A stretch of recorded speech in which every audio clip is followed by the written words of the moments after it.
सरकटा का भूत। बहुत समय पहले एक छोटे से गांव में लोग एक डरावनी कहानी सुनाते थे।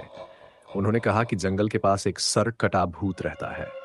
ये भूत दिखने में बहुत खतरनाक था। उसका सिर नहीं था, लेकिन वह चल सकता था और बात कर सकता था। गांव के लोग उसे देखकर डर जाते थे। रात के समय कोई भी जंगल के पास जाने की हिम्मत नहीं करता था। लोग कहते थे कि जो भी सरकटा से मिलता है वह डर के मारे बेहोश हो जाता है। एक दिन गांव का एक लड़का रोहन, जिसने कभी भूतों से डरना नहीं सीखा था, उसने ठान लिया कि वह इस भूत के राज को जानकर रहेगा। सबने उसे मना किया, लेकिन रोहन नहीं माना। वह रात के समय लालटेन लेकर जंगल में चला गया।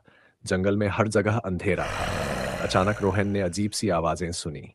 तभी उसके सामने सरकटा भूत आ गया। उसकी गर्दन पर सिर नहीं था, लेकिन उसकी गहरी आवाज गूंज रही थी। भूत ने पूछा, तुम मुझसे डरते क्यों नहीं?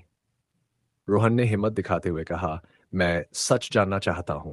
तुम कौन हो और तुम्हारा सिर कहाँ गया?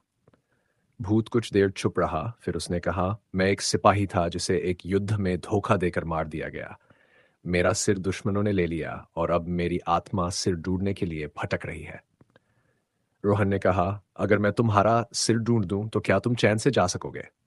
भूत ने सहमति में सिर हिलाया। रोहन ने बहादुरी दिखाई और अगले कुछ दिनों तक सिर की तलाश करता रहा। आखिरकार उसे जंगल की गुफा में सिर मिला। उसने सिर भूत को लौटा दिया। भूत ने सिर जोड़ते ही मुस्कुराते हुए कहा, अब मैं शांति से जा सकता हूँ। धन्यवाद बहादुर लड़के।